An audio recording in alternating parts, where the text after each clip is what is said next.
En este video aprenderás a dimensionar correctamente conductores y ductos eléctricos para tus circuitos y alimentadores, utilizando una planilla Excel creada únicamente para este fin, la cual hará que el proceso sea mucho más fácil y rápido. Además, estarás cumpliendo con los pliegos técnicos normativos RIC asociados.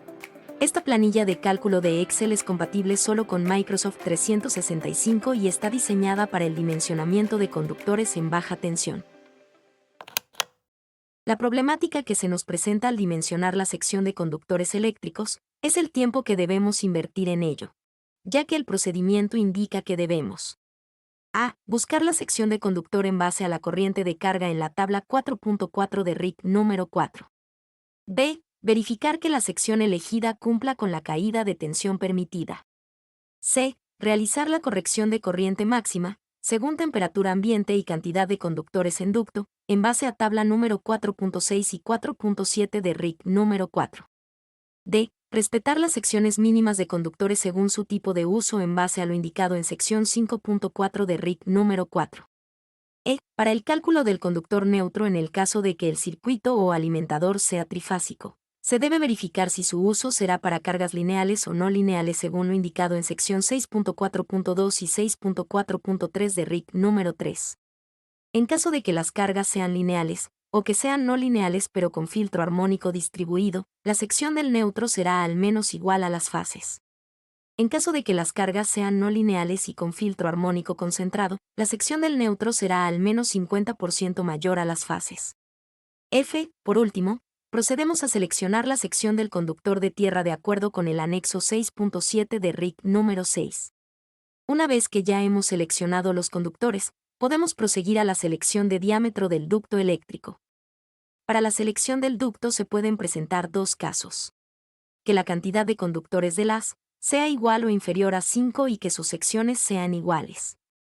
En este caso seleccionamos el diámetro de ducto en base a las tablas número 4.17, 4.18, 4.19 y 4.20 de RIC número 4. 2. Que la cantidad de conductores del haz sea mayor a 5 y o que sus secciones sean distintas. En este caso debemos calcular el porcentaje de ocupación transversal de los conductores respecto al ducto y cumplir con lo indicado en tabla 4.21 de RIC número 4. Este proceso lo debemos realizar tantas veces como circuitos o alimentadores tengamos. Si bien para algunos el proceso quizá resulte fácil, el tiempo sigue siendo un factor a considerar y es lo que queremos solucionar con esta planilla. 3. Breve explicación de la tabla. La planilla consta de un menú, desde donde nos podemos desplazar a las otras secciones. Primero nos encontramos con la sección de Cálculo. Esta hoja contiene los procesos más importantes y es la parte principal de la planilla. Aquí nos encontramos con 3 iteraciones de cálculo, pensado para hacer comparaciones, o directamente 3 cálculos distintos. También encontraremos 4 grupos de filas. En el grupo Ingresar datos, como su nombre lo indica, se ingresan los datos para calcular conductores y ductos eléctricos.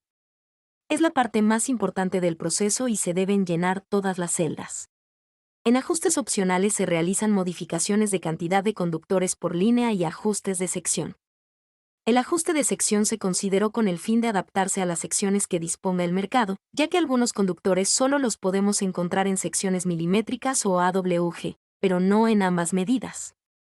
Con un ejemplo más adelante este punto será más fácil de entender. Los cálculos muestran los resultados más importantes que consideramos que son necesarios ir visualizando a la vez que se van realizando modificaciones, tales como porcentaje de ocupación transversal en ducto. En presentación de resultados, se muestran los resultados finales.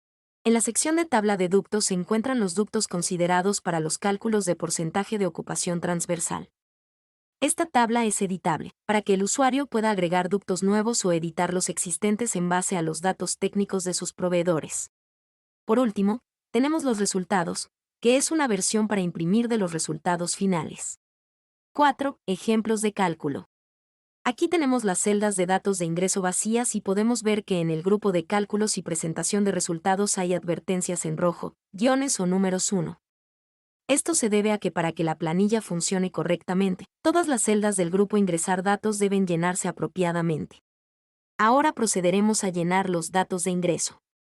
Supongamos que tenemos una corriente de carga de 2 A de un circuito de enchufes monofásico de longitud 10 metros, una caída de tensión permitida del 3% y una holgura de conductor del 10%. Esta holgura del 10% es un dato para que el conductor no se calcule ajustado a la corriente de carga, sino que tenga un margen porcentual.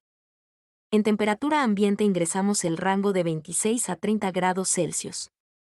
Si no tenemos la temperatura y no queremos que se vean afectados nuestros cálculos, debemos utilizar 26 a 30 grados Celsius para instalaciones con método de instalación A1, A2, B1, B2, E y F, o 16 a 20 grados Celsius para las D1 y D2. Elegimos tipo de conductor H07Z1-K y procedemos a seleccionar el tipo de instalación.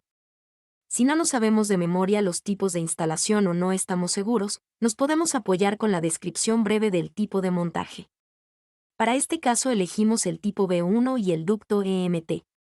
En el apartado correspondiente a si la instalación posee o no filtro de armónicos concentrado, si no aplica o no lo quieres considerar para tu tipo de instalación, puedes dejar la celda vacía. De todas formas, este ítem no afecta a los circuitos monofásicos. Más adelante lo veremos con otro ejemplo.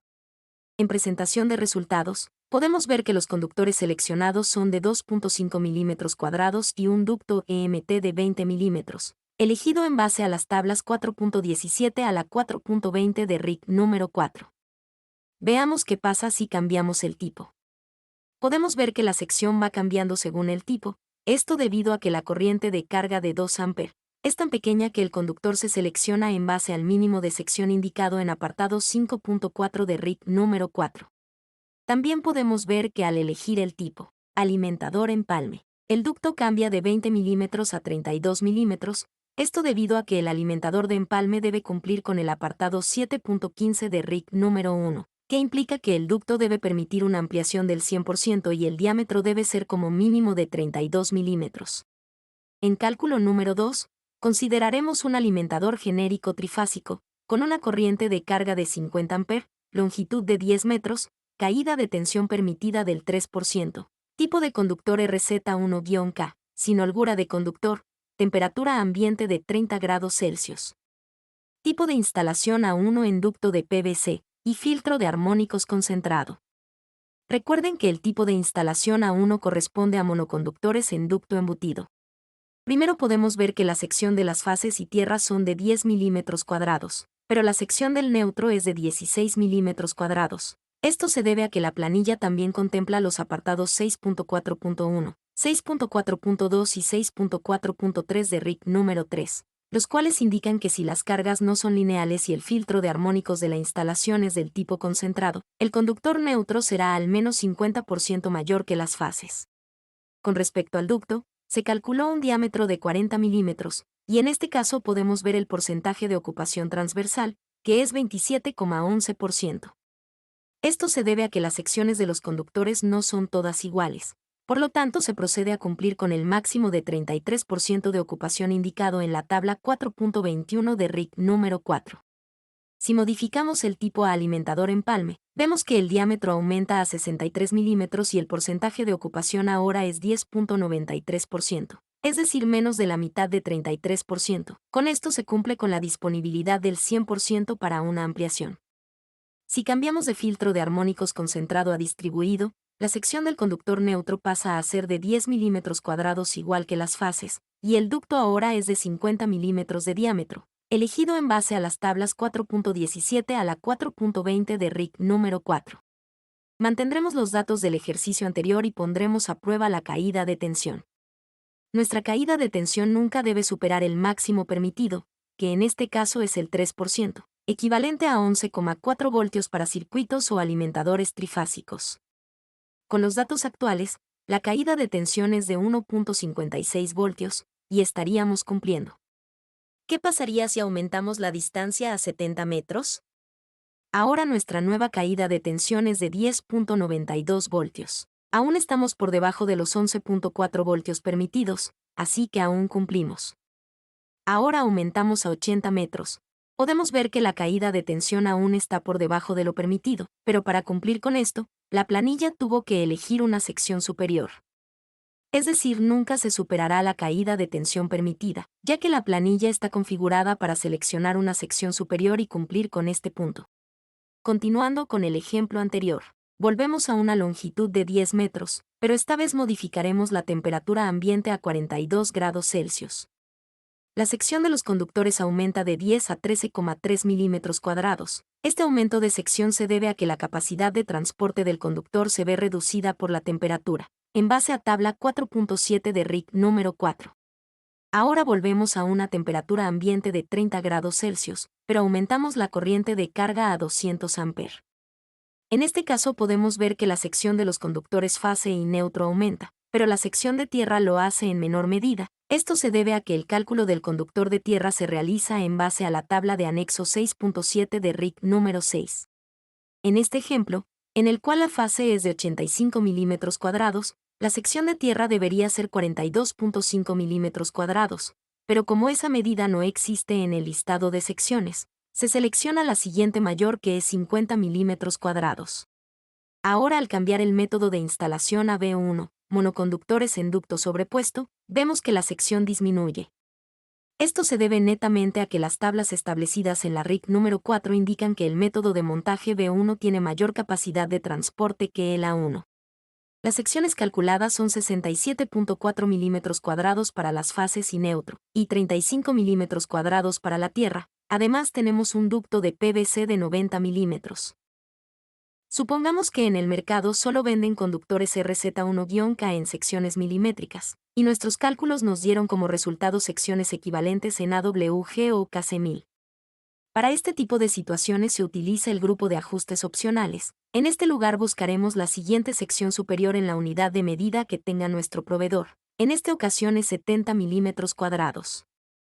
Así que cambiamos la sección de las fases a 70 milímetros cuadrados. Con esta modificación la sección de neutro también se recalcula, y el diámetro de ducto aumentó a 110 milímetros.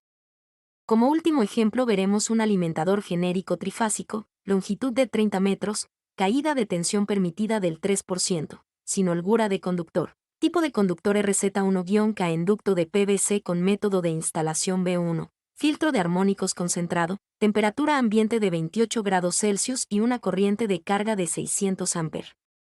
Las secciones de conductor y la canalización indican no aplica. Esto se debe a que la corriente es muy alta y supera a la sección máxima indicadas en la tabla RIC. Para solucionar este caso debemos utilizar más de un conductor por línea. Primero intentaremos con 2 conductores por línea. En este caso se solucionó con 2 conductores. Si no hubiese funcionado, continuaríamos con 3, y así sucesivamente hasta que se pueda elegir una sección de conductores. En el caso del ducto es distinto, en este ejemplo se solucionó al utilizar 2 conductores por línea, pero si la corriente es muy alta, es probable que no se solucione, ya que los ductos se fabrican hasta ciertas medidas y al superar el porcentaje de ocupación normativo, se recomienda evaluar el uso de bandeja portaconductores o similares. Una vez hayamos terminado con los cálculos, podemos imprimir una versión resumida para compartir. En la tabla de ductos se encuentran los datos a extraer cuando utilizamos el cálculo de porcentaje de ocupación transversal de los conductores, según lo indicado en tabla 4.21 de RIC número 4. Si queremos agregar un nuevo tipo de tubería que utilicemos a menudo, solo debemos agregar los datos en las primeras 4 columnas manteniendo la estructura de la tabla. El resto de columnas son fórmulas que se desplazan sin necesidad de que intervengamos. También puedes agregar tu proveedor, como información adicional. A continuación haremos un ejemplo, ingresaremos el tipo de ducto, tubería metálica flexible fuerte, pero abreviaremos el nombre para simplificar las cosas. Nos vamos al final de la tabla para agregar nuestro nuevo ducto y desplazamos la nota para que no nos moleste.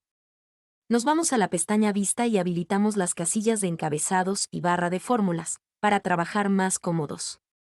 Ahora sí, nos dirigimos a la última fila de la columna, tipo, e ingresamos nuestro ducto, luego lo copiamos tantas veces como necesitemos, en mi caso serán 4, ya que solo tengo 4 medidas de este ducto.